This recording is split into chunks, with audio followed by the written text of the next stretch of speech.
La culture, c'est comme la confiture, et nous, on voudrait vous en servir de bonnes tartines. Je m'appelle Hélène de Saint-Front, je suis harmoniste d'entreprise, et ce podcast, La culture en action, a pour vocation de vous montrer les entreprises et les dirigeants et dirigeantes engagés qui mettent vraiment en œuvre au quotidien leurs convictions. Des entreprises qui rayonnent, en interne comme en externe. Ces pépites-là, on a la chance de les côtoyer, et on veut donc vous les présenter. Aujourd'hui, nous avons la chance d'avoir non pas un, mais deux dirigeants. Le duo qui est à l'origine de My Job Glasses. My Job Glasses, une entreprise qui permet à des milliers d'étudiants de trouver leur voie et leur futur métier ou même leur premier job grâce à un outil de mentorat qui connecte les 15-30 ans avec la plus grande communauté de mentors en Europe. Une entreprise inspirante car engagée sur le fond comme sur la forme, comme on va le découvrir ensemble. Merci Émilie et Frédéric d'être avec nous aujourd'hui. Bonjour Hélène. Avec plaisir Hélène, bonjour. Alors, première question qui est toujours une métaphore pour vous présenter. On va faire facile, hein. Vous travaillez tous les deux dans le monde des études. Si vous étiez un professeur, l'un et l'autre, vous seriez professeur de quoi et pourquoi ? Alors, si j'étais professeur, je vais répondre un petit peu à côté Hélène à la question, je m'en excuse. Mais en fait, on est un peu, ou en tout cas on a été un peu avec Fred des professeurs, on est professeurs de réseau, parce que dans le cadre de My Job Glasses, on va dans les établissements, les lycées, les universités, les grandes écoles de commerce et d'ingénieurs, pour expliquer le réseau aux jeunes, les aider à se sentir légitimes et à avoir tous les codes du réseau. Donc on a fait le tour de France avec Fred des différents établissements et on a été nous-mêmes profs. Donc je réponds un peu à côté, mais prof de réseau, ça nous va bien, ça nous correspond bien. Super. Fred ? Écoute, alors moi, si je devais répondre, et comme on est innovant chez My Job Glasses vis-à-vis des jeunes, je pense que je dirais prof d'analyse ou d'esprit critique. Ce sont des cours qui n'existent pas aujourd'hui en France et dans le monde, mais il y a pourtant énormément de recherches qui montrent que l'intelligence est souvent pas suffisant et il faut mêler l'intelligence à l'esprit critique. Pourquoi ça ? J'ai toujours tendance à beaucoup analyser ce qui se passe chez moi, ailleurs, et en fait, je trouve qu'il y a beaucoup trop de personnes qui ne sont pas dotées d'esprit critique, et on est quand même à une ère des réseaux sociaux et de l'information où on navigue dans des tonnes d'informations qu'il faut savoir filtrer, critiquer pour ne pas être un mouton qui suit tout le monde. Et voilà, donc moi j'adorerais qu'il y ait des cours d'analyse critique dans les écoles et j'aimerais bien donner ces cours-là. Super, merci beaucoup. J'espère que des personnes haut placées dans l'éducation nationale écouteront ce podcast et relèveront l'idée. Alors justement, en termes d'esprit critique, de réflexion que vous avez pu avoir, est-ce que vous pouvez nous raconter la genèse de My Job Glasses, hein ? Qu'est-ce qui s'est passé ? Quel cheminement vous avez eu pour se lancer dans un tel projet à impact ? Oui, My Job Glasses, ça a maintenant plus de 5 ans et demi. Au départ, moi j'ai créé le projet après être passé par une école d'ingénieur. J'ai travaillé 8 ans dans les assurances sur un métier assez nébuleux qui est le métier d'actuaire, qui a absolument rien à voir avec ce que je fais aujourd'hui.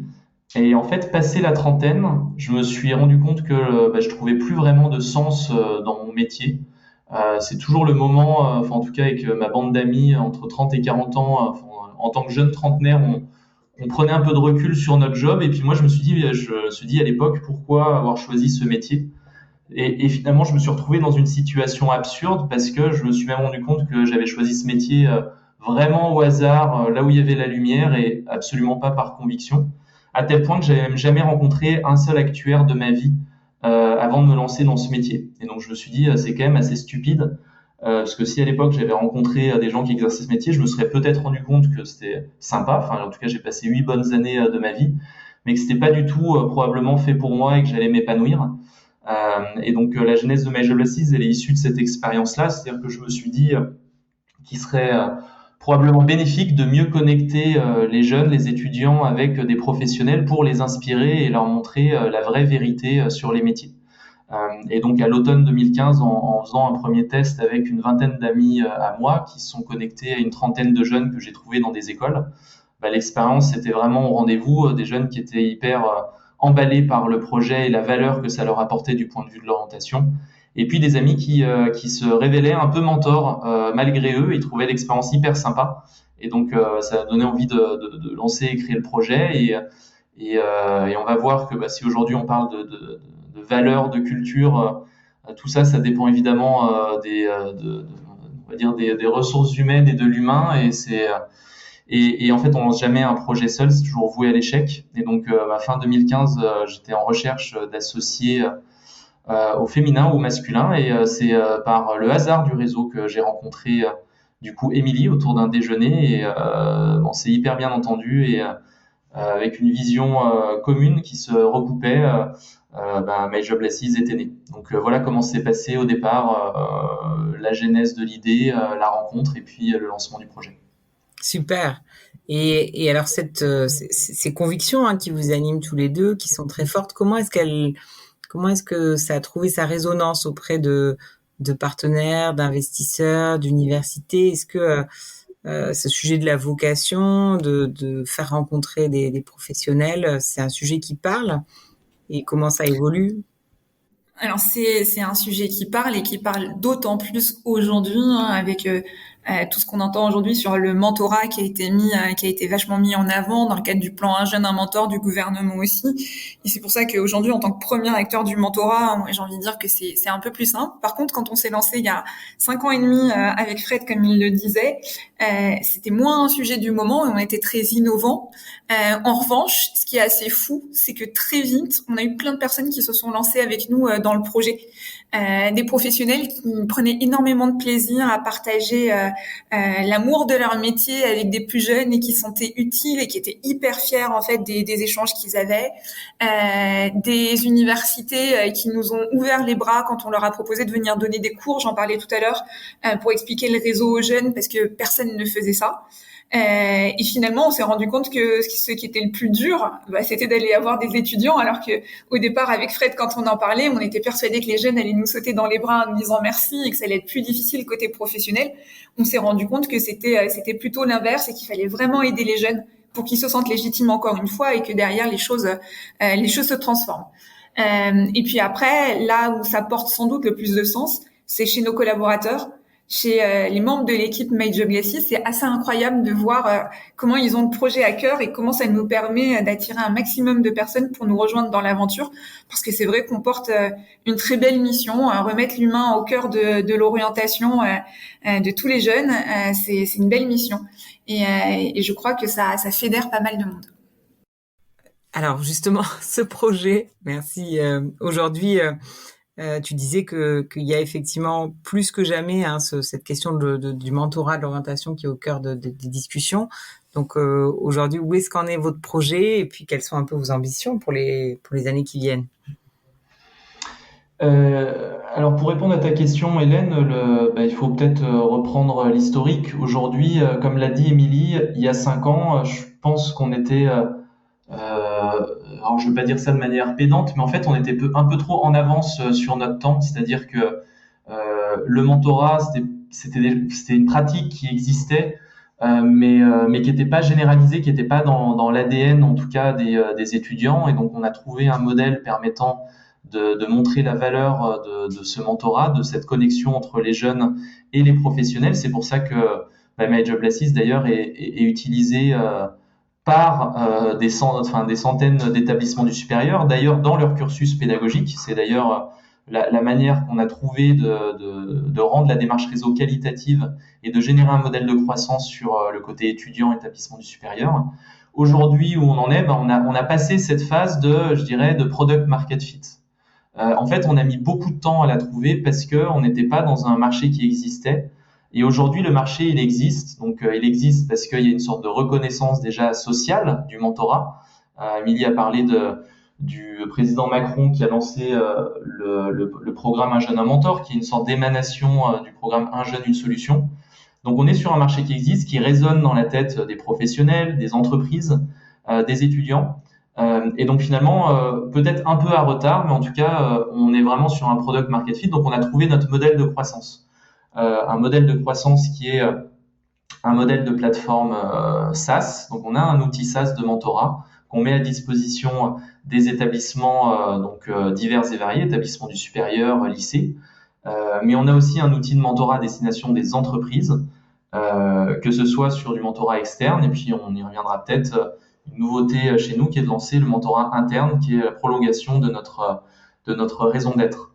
Donc on a atteint ce product market fit et on est dans une phase d'accélération classique dans l'écosystème startup. On a atteint certains paliers de chiffre d'affaires qu'on est en train de vouloir décupler. Donc on a besoin de générer plus de chiffre d'affaires pour développer l'entreprise, continuer à recruter des talents et toucher globalement plus de monde. Donc notre vocation, elle n'est pas seulement française, elle est en tout cas avant tout européenne et peut-être au-delà. Donc on a déjà certains beaux KPI qu'on pourra te donner par la suite, mais l'idée c'est vraiment une idée d'accélération et de développement. Donc pour toucher plus de monde. Ouais. Donc effectivement, une belle ambition pour une raison d'être qui, comme vous l'avez dit tous les deux, est parfaitement d'actualité. Alors, maintenant, je voudrais qu'on parle un petit peu de ce que vous avez mis en place en interne. Tu disais, Fred, voilà, il faut aussi recruter des collaborateurs, etc. Donc, au-delà de cette raison d'être qui est très forte et qui vous porte, vous et vos équipes, comment est-ce que vous décririez la culture de My Job Glasses, ses valeurs qu'est-ce que vous avez mis en place un peu en interne? Alors, le sujet de la culture en interne, il est hyper important. Et chez My Job Glasses, on a envie de remettre l'humain au cœur de l'orientation. On a envie de faire en sorte que tous les jeunes soient épanouis dans leur futur emploi. C'est vous dire d'autant plus qu'on a envie que les personnes qui travaillent chez My Job Glasses soient épanouies dans leur propre poste et donnent le maximum pour derrière après aider les jeunes. Donc la culture, c'est extrêmement important chez nous. Et du coup, il a fallu que de manière collaborative, on crée avec l'ensemble de l'équipe nos valeurs et qu'on détermine en fait des éléments qui étaient forts pour nous et dans lesquels on se reconnaissait à la fois sur notre vie en interne, mais également très fortement en lien avec notre produit. Donc, on a 3 grandes valeurs chez My Job Glasses que je peux vous partager si vous voulez. La première, c'est une grande confiance. La première, c'est une grande confiance implique de grandes responsabilités. Donc ça, c'est un point extrêmement important pour nous, puisque en fait, en gros, l'idée, c'est de dire que quel que soit son rôle au sein de l'entreprise, on fait confiance à chacun de nos collaborateurs qui va avoir une certaine autonomie, une indépendance et qui va porter ses propres projets. C'est extrêmement important parce que ça permet aussi aux collaborateurs de se réaliser. Donc ça, c'est quelque chose d'extrêmement fort chez nous et auquel on tient beaucoup. La deuxième valeur qu'on a et qui se ressent même au quotidien dans notre produit, c'est qu'on est convaincu que c'est en donnant qu'on reçoit le plus. Et ça, on le vit tous. On le vit tous aussi. Un bon exemple, c'est qu'on est tous, par exemple, mentors sur My Job Glasses et que nous-mêmes, on accompagne des jeunes et on prend un vrai plaisir à aller sur la plateforme, à parler de notre métier, à les accompagner dans leurs réflexions et à leur transmettre un maximum de choses. Donc la transmission, c'est quelque chose de très important pour nous, tout comme tout ce qui est lié à la solidarité. Et autre chose aussi, c'est le feedback. La culture du feedback, c'est quelque chose qu'on pousse. On pense qu'on peut aller encore plus loin et c'est vraiment quelque chose d'important pour nous. On le répète très souvent, mais feedback is a gift et c'est extrêmement important pour nous. Et le dernier point qui est tout aussi important et qui n'est pas facile, surtout quand on est dans une start-up, c'est savoir être rigoureux dans l'incertitude. Ça aussi, c'est quelque chose d'extrêmement important pour nous et qui est partagé avec nos collaborateurs.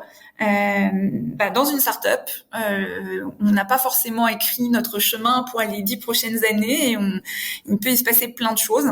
Pour autant, savoir être rigoureux dans l'incertitude, c'est le ciment qui va permettre justement d'avancer tous ensemble dans la bonne direction.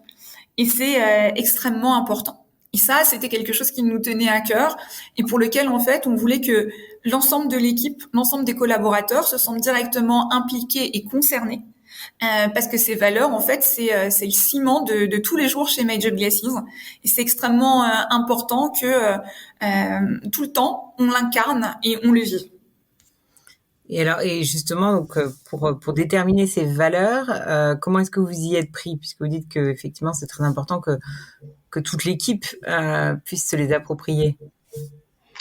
Alors je dirais qu'il y a eu quand même plusieurs étapes et on peut reprendre à nouveau l'historique de la vie de My Job Glasses. Assez vite avec Émilie, en fait en 2016, on avait identifié que identifier des valeurs de l'entreprise était quelque chose d'important. À l'époque, on a eu une démarche qui était purement top-down, c'est-à-dire qu'on était deux dans le bureau, enfin il y avait quelques stagiaires et on s'est dit, on voyait des offres de poste dans d'autres startups qui mettaient en avant les valeurs, on trouvait ça assez innovant et donc on trouvait que ça nous ressemblait. Et donc à l'époque, en tout cas en 2016, on a pris 2 heures, on a brainstormé, puis on a trouvé un acronyme qui manifestait nos valeurs de l'époque, mais qui sortait de notre cerveau. Et d'ailleurs, les valeurs étaient hyper standards.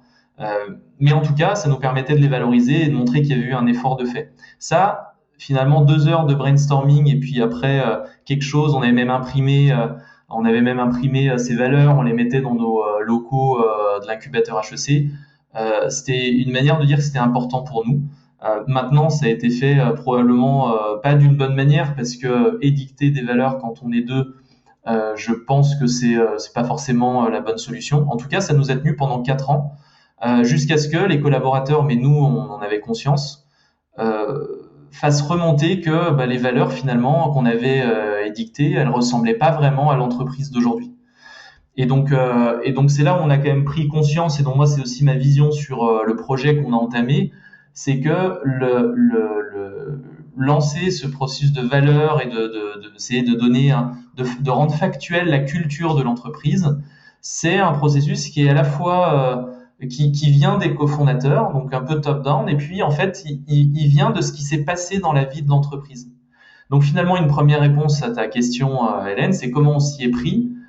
Finalement, comment on s'y est pris, c'est déjà que en fait l'entreprise avait une certaine culture et donc des valeurs qu'on pense être intrinsèques à la manière dont on a fait grandir les collaborateurs, et donc il a fallu les faire émerger et les confronter à la vision qu'on avait avec Émilie, peut-être pour les transformer un peu.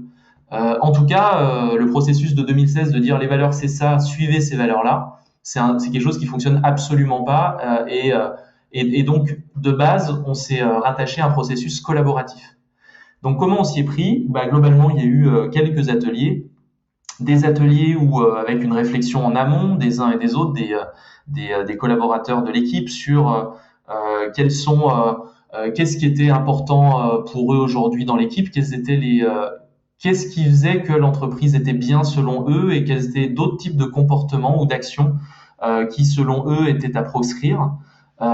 Tout ça on l'a mis en commun, il y a eu des thématiques qui sont ressorties, et donc là grâce à l'intelligence collective, l'idée c'était de regrouper dans la vie de l'entreprise qu'on observait aujourd'hui, un peu en commun qu'est-ce qui était bien, qu'est-ce qui était moins bien, d'en faire des blocs communs et derrière d'en donner des noms. Donc finalement, c'est un peu comme ça, ce sont les collaborateurs finalement qui ont fait émerger les valeurs de l'entreprise, qu'a décrit Émilie juste avant. Mais c'était un processus de quelques réunions avec l'ensemble des collaborateurs, une réflexion à l'écrit en amont et puis des ateliers d'animation à l'oral. L'idée, c'était après de faire des regroupements et de donner des noms. Après, on est revenu sur les noms initiaux. L'équipe a transformé ces noms au fur et à mesure. Mais disons que c'était d'ailleurs en 2020 qu'on est revenu sur les valeurs et qu'on aboutit à cette conclusion. Là, les 3 valeurs édictées par Émilie. En tout cas, c'était un processus totalement collaboratif. Étape à l'écrit, intelligence collective, et puis après regroupement par bloc cohérent. Et puis en tout cas, on avait un jeu de valeurs disponible. Après, c'est pas le tout, et tu auras peut-être des questions sur comment on les fait vivre et où on en est aujourd'hui vis-à-vis de ça, mais en tout cas, les valeurs qu'on a fait sortir en 2020, elles ont suivi ce processus collaboratif. Alors, effectivement, ce qui est intéressant maintenant, c'est de se dire, au-delà d'avoir défini ces valeurs, comment est-ce que concrètement vous les mettez en musique, comment vous leur donnez vie. Et donc, qu'est-ce que vous avez mis en place? Parce que c'est des valeurs qui sont particulièrement exigeantes, hein, cette notion de rigueur dans l'incertitude, par exemple. C'est beaucoup plus concret que team building ou que team spirit, pardon. Donc, ça m'intéresserait de savoir qu'est-ce que vous avez mis en place aujourd'hui. Alors d'abord, la première chose qu'on a mise en place, c'est de proposer à quelques collaborateurs, enfin de proposer à toute l'équipe pour savoir qui étaient les collaborateurs qui seraient intéressés pour travailler dans le cadre d'une culture team, pour transformer ces valeurs qu'on avait définies ensemble dans le cadre d'ateliers collaboratifs dont parlait Frédéric tout à l'heure, en manifesto. C'est quoi le but du manifesto? C'est justement de reprendre valeur par valeur et d'expliquer qu'est-ce qu'on attend des collaborateurs, quels sont les comportements qui sont valorisés et qui vont dans le cadre de cette valeur, et au contraire, quels sont les red cards qui ne sont pas dans l'esprit, dans la valeur qui a été choisie ensemble. Et ça, c'est extrêmement important parce que ces valeurs, elles doivent vivre dans le temps. Et elles doivent aussi bien fonctionner pour l'équipe qui les a choisies que pour les nouveaux collaborateurs qui nous rejoignent au fur et à mesure. Donc ça, dès l'arrivée chez Major Blesses, dans le cadre de l'onboarding, on a accès au manifesto, on doit aller lire le manifesto, s'imprégner des valeurs de l'entreprise et les incarner. Il faut savoir aussi que dans nos recrutements, on a à un moment donné un culture fit où on implique des personnes de l'équipe qui sont pas directement ni le manager ni des personnes forcément qui vont travailler avec la nouvelle recrue, qui vont dans le cadre du processus de recrutement s'assurer que ce candidat il fit bien avec la culture de l'entreprise, il va se sentir bien quand il va nous rejoindre, et ça c'est extrêmement important. Une fois que ce manifesto a été fait, c'est assez marrant des fois d'entendre des collaborateurs se faire des commentaires justement en lien avec tiens, tel comportement par rapport à la culture, c'est totalement en lien, ou au contraire attention, et ça c'est bien parce que ça veut dire que ça rentre dans la tête des uns et des autres et que c'est quelque chose qui vit au quotidien dans l'équipe et qu'on a mis en place. Au-delà de ces valeurs au quotidien et de ces red flags ou ces red cards qu'on peut sortir si toutefois l'attitude ne correspond pas à la valeur donnée, on a aussi une manière de travailler ensemble et des grands principes chez Major Blesses qui sont extrêmement importants et qui vont en lien avec cette culture. Par exemple, chez Major Blesses, on a mis en place la semaine de 4 jours, une semaine sur 2. Ça part aussi du fait de la responsabilisation des équipes et du fait que on est convaincu que en ayant un rythme de travail adapté, on peut aussi avoir besoin de passer un week-end plus long de temps en temps, de se reposer, de revenir totalement l'esprit léger parce qu'on a eu un super week-end où on a vraiment pu couper et justement repartir la semaine d'après en étant encore plus à fond dans son travail. Et ce qui permet aussi, comme on est moitié d'équipe le vendredi, puisque une partie de l'équipe travaille, une autre partie est en semaine de 4 jours et puis ça roule de semaine en semaine, c'est aussi un moment agréable parce que le vendredi est une journée, généralement, on n'a pas trop de meetings, où on est tranquille et on peut avancer sur des sujets qui sont des sujets plus importants sur lesquels on a besoin de bloquer du temps. Et donc ça, c'est extrêmement apprécié aussi au sein de l'équipe. On a mis en place aussi du télétravail. Alors ça, c'est un peu à la mode en ce moment, j'ai envie de dire. Et le confinement, enfin les différents confinements et la Covid nous a fait tous prendre conscience, je pense aussi, des bienfaits du télétravail. Après, chez Major Blesses, on essaye d'avoir un rythme assez alterné. Donc pour donner un exemple, on est le lundi, le mardi, le jeudi au bureau et le mercredi et le vendredi en télétravail, ou alors le mercredi en télétravail et le vendredi off en fonction de la semaine. On a également, et ça c'est assez nouveau, on a été très longtemps à la station F, on était ravis de bénéficier du lieu qui est assez incroyable. Mais à un moment donné, quand vous grandissez, ça devient plus compliqué à la fin. Donc 35 à Station F, c'était pas forcément évident. Et donc on est ravis d'avoir des magnifiques locaux en plein cœur de Bastille, où les équipes ont plus de place, ont plus d'espace, se sentent à l'aise. Et donc ça aussi, c'est quelque chose qui est extrêmement apprécié et qui permet aussi aux collaborateurs de pouvoir échanger entre eux, de pouvoir profiter. On a d'ailleurs créé une zone de pitch, ça nous paraissait important pour pouvoir avoir aussi des moments où on peut se retrouver tous ensemble et où on peut partager, parce que je pense que le partage est important pour nous. Et après, on a une manière de travailler avec des OKR, donc les Objective and Key Results. Ça, c'est important aussi. On essaye aussi d'avoir une culture de la data qui est très forte. Chez Major Blessings, on peut encore faire mieux, donc on investit toujours plus dans ce domaine-là. Une nouveauté aussi qui fonctionne bien et sur laquelle on essaye vraiment de pousser les équipes, c'est la culture du lean. Et donc du coup, on essaye aussi à chaque fois, chaque problème, d'essayer de trouver des hypothèses, des root causes et de remettre les choses en place à chaque fois. Et les équipes le prennent bien, ils s'entraînent et ils se donnent des conseils. Et donc c'est ça aussi la culture Major Blessings. Waouh, c'est hyper inspirant tout ce que vous avez mis en place. Semaine de 4 jours en particulier, évidemment, ça fait rêver beaucoup d'entre nous. Alors, avant de revenir sur ce que ça donne finalement d'avoir mis tout ça en place, vous-même, la question qui est toujours un peu difficile, hein, en tant que dirigeant, comment est-ce que vous avez évolué pour encore mieux incarner justement cette culture ? On a beaucoup évolué avec Émilie et c'était nécessaire. En fait, il faut pas considérer que c'est c'est le problème des autres et que c'est un sujet. On a beaucoup parlé du collaboratif et que les collaborateurs, de toute façon, si on arrive à créer les moments de discussion, vont aboutir à ce sujet. Quelles sont les valeurs finalement de l'entreprise? Nous, on s'est rendu compte avec Émilie qu'en fait, il fallait s'en faire presque une priorité numéro 1 en tant que cofondateur à un moment de la vie de l'entreprise. Et je pense qu'on était arrivé à un point de limite dans la croissance de l'entreprise. On se rendait compte que les valeurs et la culture étaient manquantes chez nous. Elles existaient, mais en fait, on n'avait pas assez travaillé dessus. Et en fait, tout était lié. Émilie a parlé de beaucoup de choses qu'on a mis en place, mais en fait, il y a une sorte de cohérence globale dans ce projet qui va au-delà des valeurs et de la culture. Mais pour te donner un exemple, à l'automne 2020, de plus en plus de collaborateurs nous disaient, parce qu'on prenait du feedback, donc on avait des moments où on prenait la température, des questionnaires on a aussi dans des team meetings monthly, il y a des questionnaires envoyés anonymes aux collaborateurs pour ils peuvent poser n'importe quelle question. Et en gros, quelque chose ressortait, c'était on comprend rien à la stratégie de l'entreprise. On comprend rien à la stratégie de l'entreprise, 1. Et 2, il n'y a pas assez de côté collaboratif.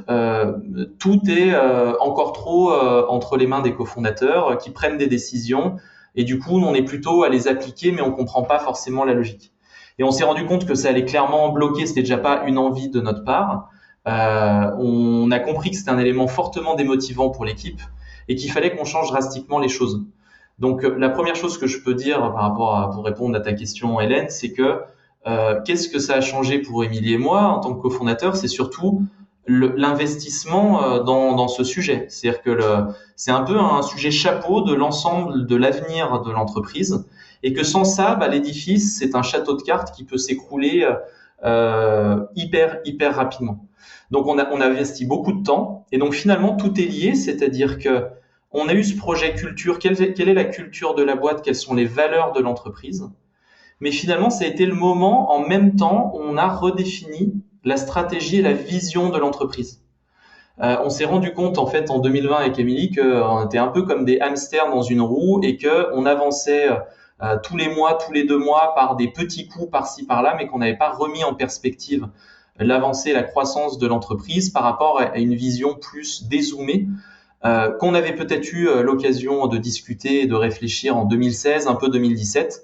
Mais comme la plupart des gens dans des petites boîtes et des startups, on est pris par le temps, on est dans le quotidien et en fait, on s'extrait de finalement ce qui est le plus important, les valeurs, la culture, la stratégie, la vision de la boîte. C'est finalement une sorte de triptyque qui est un socle hyper dur. On passe d'un château de cartes à des fondations en béton. Et si on passe pas du temps à mettre des fondations en béton, derrière, ça s'écroule. Donc, on a alloué du temps, on a redéfini la vision de l'entreprise qu'on a partagée avec tout le monde. Donc, c'était beaucoup de temps investi à l'écrit, à l'oral. Émilie a parlé de beaucoup d'initiatives, mais en fait, on s'est fait une rigueur nous-mêmes de travailler beaucoup plus en asynchrone qu'avant. Donc, faire beaucoup plus de papier à l'écrit partagé à tous. Aussi parce qu'on s'est rendu compte que beaucoup de gens dans l'équipe étaient moins à l'aise que d'autres à l'oral, donc ne participaient pas autant, alors qu'ils avaient énormément de choses à dire. Donc beaucoup d'asynchrone, revisiter la stratégie de la boîte, les valeurs qu'on a réussi à travailler collectivement. Et puis nous-mêmes, à titre personnel, la critique qu'on avait entendue qui était vous êtes des fois un peu dans votre tour d'ivoire, on comprend pas la stratégie, on n'y participe pas. Ça nous a mis un peu la sonnette d'alarme. On s'est dit, il faut qu'on change notre attitude. Donc, il faut qu'on change notre attitude, plusieurs égards. Un, pourquoi on prenait des décisions plus tôt dans notre tour d'ivoire? Le premier élément d'analyse, c'est qu'on s'est rendu compte qu'on n'avait pas le middle management totalement en place, nous permettant d'assurer un relais vis-à-vis des équipes. Donc, c'était notre premier point d'analyse. On n'a pas assez de gens qui ont les épaules, ou en tout cas, on n'a pas été dans cette habitude de suffisamment déléguer et de leur donner la puissance d'être le relais vis-à-vis des équipes. Donc, un des enjeux qui est remonté, c'est renforcer les strates de middle management de l'équipe et revoir l'organisation de l'entreprise. Le deuxième élément, ça a été d'être moins décisionnaire et valideur de beaucoup de décisions d'entreprise. Il y a énormément de frottements où énormément de choses passaient par Émilie et moi. Et en fait, on a surfé sur les OKR, qu'a mentionné Émilie, qui est un corpus qu'on a testé en 2020. On a fait beaucoup d'itérations tous les trimestres en prenant des feedbacks de l'équipe, qu'est-ce qui allait, qu'est-ce qui n'allait pas. Et finalement, on a trouvé un peu notre sauce, la sauce My Job Lassis, qui est pas unique, hein, d'autres l'utilisent bien sur le marché, mais qui consiste à utiliser les OKR en définissant des grands projets transformationnels de l'entreprise. Donc, en fonctionnant un peu plus par squad, donc des équipes projets, et des équipes projets avec des responsables d'équipes projets. Ces responsables d'équipes projets, leur mandat, c'était pas de tout valider avec les cofondateurs. C'était d'avoir les épaules et donc finalement d'avoir les responsabilités derrière pour prendre des décisions éclairées. Donc pour nous, c'était une vraie transition, c'est de lâcher en fait, d'abandonner en fait la volonté de contrôler beaucoup de choses au profit des équipes qui devaient derrière elles-mêmes justifier leurs propres décisions. Donc ça, c'est une deuxième chose qui est pas encore totalement là, mais qui est en voie d'être là et qui a été vue extrêmement positivement par les équipes. Et donc, deuxième transformation de notre côté qui est à noter. Je pense que c'est globalement les grands piliers, mais en refaisant un peu l'histoire, je pense que c'est ce qui a manifestement changé chez Émilie et moi. Et la synthèse, c'est qu'on s'en porte beaucoup mieux. C'est-à-dire que nous, ça nous a libérés vis-à-vis pas de stress, parce qu'on en a toujours, mais vis-à-vis du quotidien des équipes ou autres. Et finalement, notre rôle, ce que j'ai envie de dire pour finir, quel est notre rôle et en quoi ça a transformé tout ça, c'est que finalement, les gardiens du temple de la culture et des valeurs, ça reste les cofondateurs. Quand on est 30-35 comme nous, on a mis en place une culture team ou autre, mais une autre critique qui est arrivée après fin 2020 où on a redéfini les valeurs de l'entreprise, c'était c'est bien beau, on a travaillé les valeurs, mais maintenant c'est quoi le quotidien? Quand est-ce qu'on parle de valeurs? Et on s'est rendu compte qu'opérationnellement, c'était notre job de faire des feedbacks à l'équipe en faisant référence aux valeurs. C'est-à-dire que pour que l'équipe pense valeurs, il fallait qu'on parle valeurs nous-mêmes. Et donc, quels sont les lieux qui nous ont permis de parler valeurs? Ça peut être les team meetings monthly, ça peut être les points de lancement de nos OKR trimestriels, et puis tout simplement, l'élément le plus important sont les entretiens trimestriels. On fait des reviews trimestriels où on échange avec nos N-1 avec Émilie, et puis les managers avec les personnes qui s'encadrent. C'est un peu le fil rouge qu'on essaye d'insuffler, c'est comment on analyse un trimestre passé au regard des valeurs de l'entreprise. Et ça, c'est un exercice mental qui n'est pas facile. Et je pense qu'on est encore très loin d'être bon là-dessus, mais il faut qu'on continue à travailler. Mais en tout cas, c'est un peu le petit trick que j'ai envie de donner, c'est que c'est pas parce qu'on a redéfini les valeurs hautes, à un moment, notre rôle, ça consiste encore à infuser jusqu'à ce que, un peu par magie, mais que ça devienne vraiment dans l'ADN. C'est vraiment inscrit dans le corps de chacun qui sont les porte-paroles dans leurs meetings, dans leurs réunions des valeurs de la boîte. C'est hyper impressionnant, hein. Vraiment bravo à tous les deux pour ce cheminement, parce qu'effectivement c'est souvent le plus dur, hein, c'est-à-dire mettre en place des choses avec toutes les équipes, ça peut être facile. Se remettre en question comme vous l'avez fait et vraiment changer votre posture, c'est quelque chose qui peut être beaucoup plus compliqué. Alors au-delà tu disais Fred, hein, vous ça vous a libéré pour les équipes, justement toute cette évolution, toute cette culture que vous avez mis en place et les pratiques que vous avez mentionnées. Quel résultat ça donne? Ça donne déjà, on l'espère, hein, plus d'épanouissement.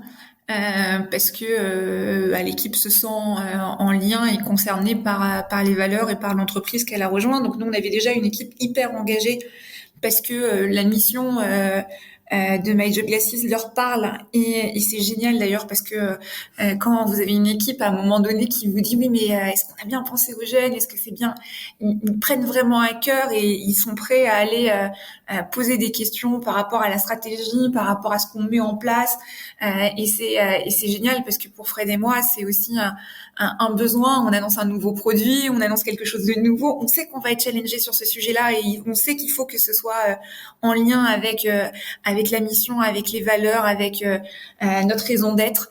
Et c'est bien aussi d'avoir cette équipe qui est là aussi pour s'en assurer, même si pour nous, de toute manière, c'est quelque chose qui nous touche et donc du coup quelque chose auquel on pense. C'est super de voir aussi l'équipe aussi engagée et à fond dans le projet et dans les valeurs du coup qu'on incarne tous. Comme je te le disais tout à l'heure, c'est une véritable aide au recrutement parce que on cherche des compétences, mais on ne cherche pas que des compétences. On cherche aussi des personnes qui vont s'épanouir à nos côtés, qui vont apporter à l'équipe, à qui l'équipe va apporter et qui vont se fondre dans les valeurs, qui vont se reconnaître dans la mission et qui vont s'épanouir dans leur travail. Et ces valeurs, c'est aussi un peu ce fil conducteur, c'est un peu cette colonne vertébrale à laquelle on va venir se rattacher. Donc, on en parle dans le recrutement, mais on en parle aussi dans nos points de performance review trimestrielle et dans les performance review annuelles. Donc, c'est quand même quelque chose qui est hyper présent et auquel les collaborateurs font souvent référence. Après, de manière plus large, au-delà de la valeur, des 3 valeurs dont je parlais tout à l'heure, notre nouvelle organisation. Le fait, j'en parlais pas tout à l'heure, mais ça aussi c'est quelque chose qui a beaucoup plu à l'équipe, mais le fait de pouvoir une fois par trimestre avoir une semaine de télétravail où on veut en Europe, c'est quelque chose aussi d'important pour eux et qui permet d'allier à la fois travail, mais également la vie perso et le fait de pouvoir partir quelque part, en profiter tous les soirs une fois qu'on a fini sa journée de travail. La semaine de 4 jours, elle permet, c'est quand même 26 vendredis de plus. Donc c'est 26 jours de vacances en plus dans l'année presque, pour justement avoir une semaine sur 2, un week-end plus long. Un week-end plus long où parfois on part découvrir une ville en Europe. Parfois, on fait des projets administratifs. Parfois, on va chez le médecin. Peu importe, mais en tout cas, on peut s'organiser et on sait qu'on a cette flexibilité-là. Et cette flexibilité-là, elle permet de libérer de la bande passante et de la charge mentale et d'être mieux le reste de la semaine et de pouvoir mieux se consacrer à son travail aussi. Et donc, au final, j'ai l'impression qu'on est beaucoup plus efficace depuis qu'on a mis en place cette semaine de 4 jours, une semaine sur 2. Et que l'équipe est beaucoup plus performante aussi et en même temps plus épanouie avec plus de temps pour elle et c'est presque que du gagnant-gagnant pour tout le monde. Après, je cache pas aussi que ça aide dans le cadre du recrutement, que c'est des avantages qui sont qui viennent booster notre marque employeur et qui aident aussi peut-être à attirer plus de monde.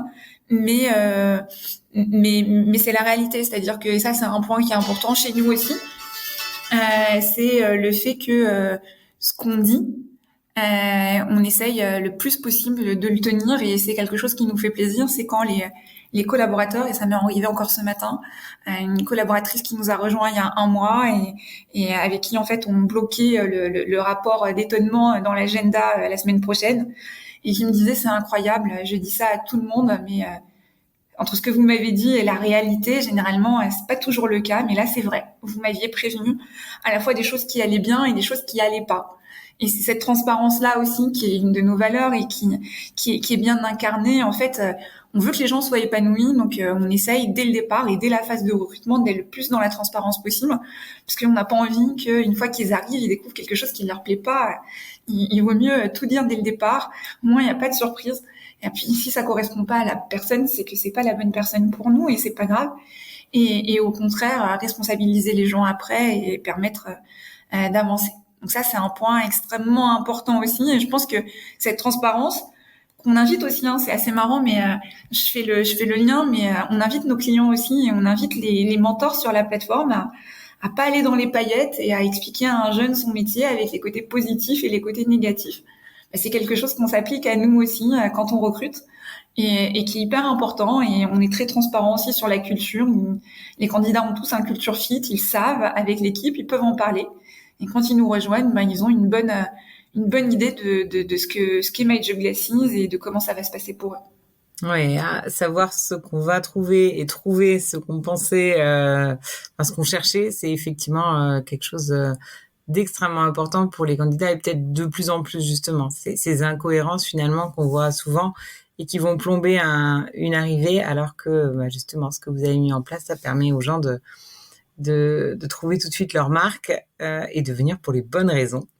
Alors pour terminer, peut-être une dernière question qui était plus sur justement un peu les tendances que vous pouvez observer au-delà de la culture, c'est-à-dire au-delà des valeurs, en termes de vocation, de raison d'être. Vous faites partie des entreprises justement qui vraiment ont un impact positif et qui est vraiment le socle, le socle de votre entreprise. Est-ce que vous voyez une évolution dans ce sens du monde de l'entreprise? Quel devrait être pour vous justement le rôle aujourd'hui d'une entreprise? Moi, en tout cas, sur les dernières années, depuis le lancement de My Job Glasses, je vois clairement une évolution dans ce qu'on lit, dans ce qu'on voit autour de nous, que ce soit les startups, des grands groupes ou autres. Je vois une évolution positive, mais aussi des pièges sous-jacents à ça. C'est jamais tout rose.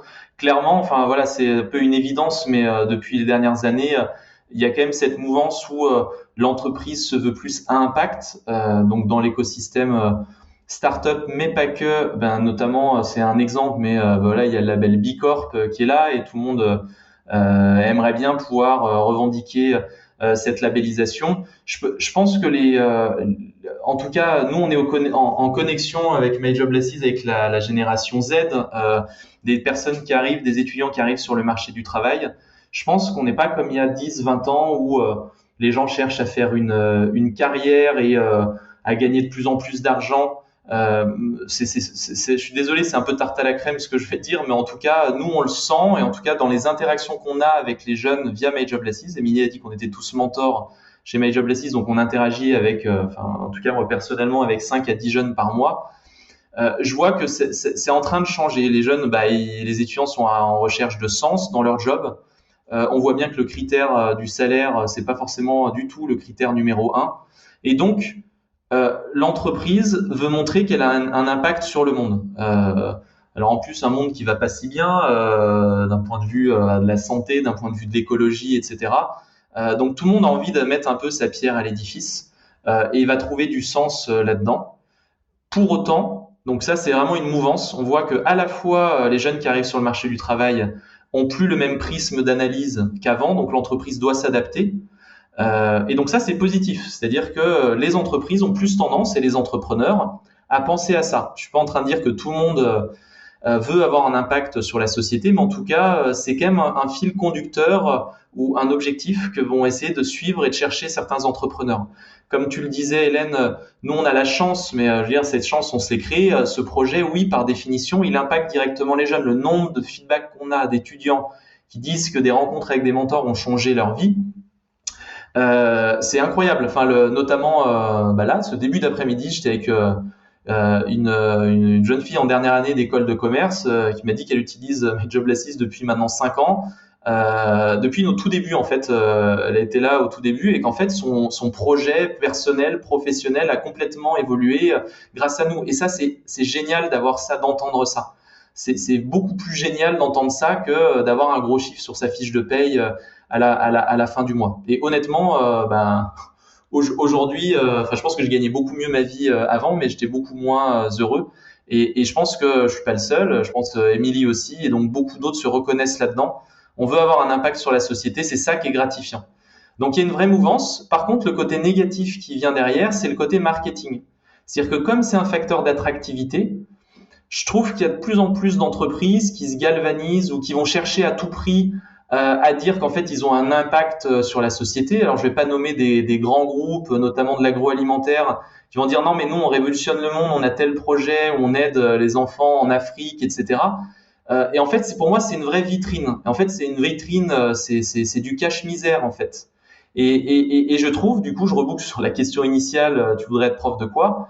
Pour moi, il faut vraiment faire preuve d'esprit critique dans le monde d'aujourd'hui parce qu'il y a à boire et à manger, faut démêler ce qui est vrai et sincère de ce qui est juste de la tartine marketing. Alors je reprends ta métaphore du début, mais pour moi il y a beaucoup de tartines que l'on voit sur LinkedIn et ailleurs. Ouais. Et en fait, ok c'est bien, le monde je trouve, il y a cette prise de conscience collective de si on bosse, vaut mieux bosser pour quelque chose qui apporte au monde.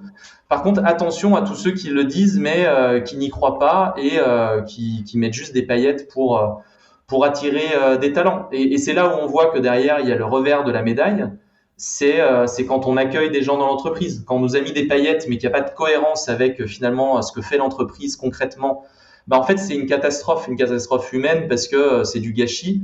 Les jeunes ou moins jeunes rejoignent la boîte avec des rêves en tête et puis en fait, tout ça s'écroule et puis généralement, ils vont quitter l'entreprise assez rapidement. Donc finalement, c'est à double tranchant et je dirais qu'il faut... ça peut pas être que du marketing pour que ce soit pérenne et que ça fonctionne. Il faut que ce soit dans l'ADN et que ça marche. Et donc, je pense que nous, chez MyJobLassise en tout cas, l'impact, on est ambitieux, on veut générer de la croissance et on veut surtout avoir un modèle rentable parce que c'est un des problèmes aussi, c'est que avoir de l'impact, c'est bien. Certains pensent qu'ils peuvent avoir de l'impact que dans une association. Ou en étant bénévole. C'est faux en fait. Ceux qui peuvent avoir le plus d'impact, c'est une conviction intime que j'ai, c'est qu'il faut avoir de l'impact dans un modèle qui peut être auto-soutenu économiquement. Et donc ça veut dire qu'il faut générer du chiffre d'affaires. C'est pas mal de générer du chiffre d'affaires tant que ça sert à la société. Et donc nous c'est ce qu'on essaye de faire, mais le tout c'est de trouver un modèle rentable. Et ça c'est pas facile. D'avoir un impact sur la société et trouver un modèle rentable, c'est une équation qui est encore plus compliquée que d'avoir n'importe quel modèle et de trouver une rentabilité. Bien sûr, oui. Merci beaucoup effectivement pour ce partage de conviction que je partage totalement effectivement, hein, cette importance de l'authenticité et d'un engagement qui soit sincère et pas du marketing. Alors pour terminer ce podcast, est-ce qu'il y aurait un message que vous voudriez transmettre justement ou une recommandation que vous voudriez faire à d'autres dirigeants qui ont peut-être envie mais qui hésitent à s'engager comme vous le faites, comme on a dit au début, dans le fond comme dans la forme? Alors moi, j'ai deux messages rapides.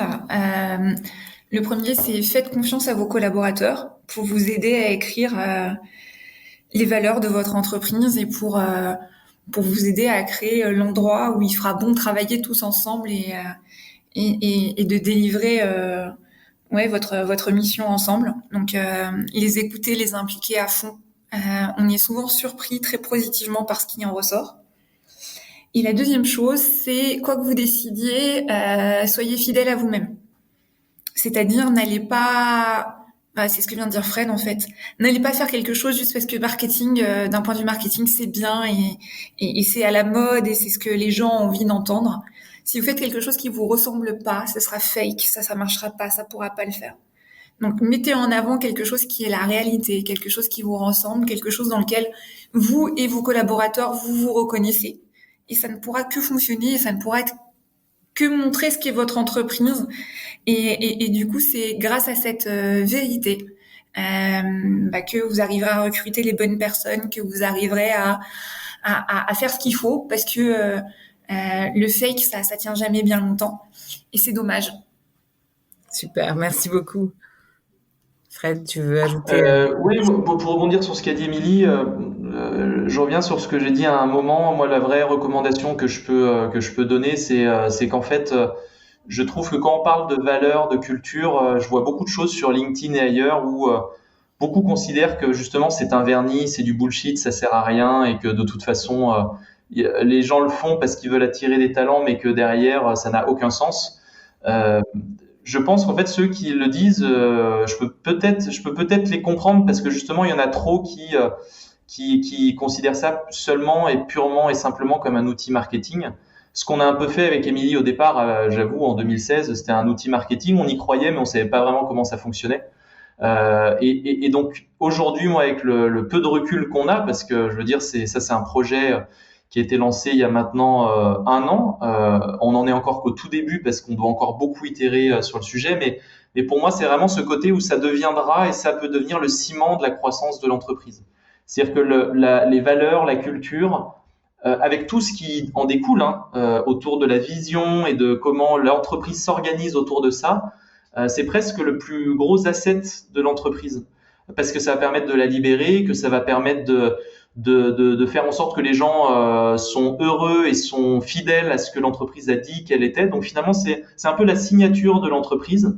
Et sans ça, on navigue à vue dans le flou. Et donc, je pense que beaucoup de dirigeants, on en faisait partie avec Émilie l'an passé, on était noyés sous l'eau du quotidien, etc. Et en fait, on a toujours l'impression que c'est le dernier dans la to-do list. Ah, les valeurs, il faut le faire, on le fera l'année prochaine, on verra. Pour l'instant, on n'a pas le temps. Je pense que c'est une grosse erreur et qu'en fait, il faut vraiment investir du temps là-dessus. En tout cas, nous, on le voit opérationnellement. Je pense qu'il y a aussi beaucoup de podcasts, du LinkedIn et tout. Les gens disent c'est fantastique chez nous, les valeurs, c'est top niveau. J'espère que, en tout cas, tes auditeurs, Hélène, ils n'ont pas retenu ça de My Jobless List. Je pense qu'on a fait des gros efforts, on s'est amélioré, mais de manière folle et positive par rapport à il y a 1 ou 2 ans. Pour autant, je considère qu'on n'est pas encore très bon. Pour plusieurs raisons, il y a des valeurs qui ressortent de l'équipe, mais qui sont pas encore au niveau. Donc, Émilie a parlé de feedback is a gift, donner du feedback. Nous, on dit que donner pour mieux recevoir. On a une équipe qui est très bienveillante où les gens sont très sympas et c'est génial de bosser chez nous, mais ils ont un peu de mal à se donner du feedback. C'est un énorme travail qu'on doit faire encore. Donc, en fait, c'est un travail qui s'arrêtera jamais. On est encore au point zéro. Mais vraiment, je recommande de pas trop tarder pour faire cet exercice. Ça sert à rien de le faire quand on est 2 ou 3. Honnêtement, je pense que c'est trop tôt. Par contre, le faire quand on est 50, je pense que c'est un peu trop tard. Donc, il y a un moment où, pour moi, on ne peut pas passer à l'échelle et grandir sereinement si ce travail n'a pas été fait parce que ça va créer le ciment de l'entreprise et la libérer. Ouais.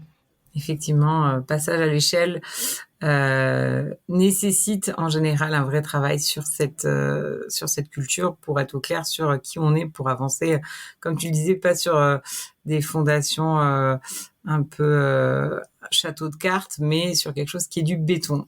Merci beaucoup pour tout ce que vous avez partagé. On retient vraiment cette notion d'être authentique, de faire ce qu'on dit, de pas être dans le fake, et je retiens aussi une magnifique humilité de votre part parce que même s'il y a toujours du chemin, je pense que vous êtes particulièrement avancé sur le chemin de la culture. Merci beaucoup pour ce partage. Merci Hélène. Merci Hélène, à très vite.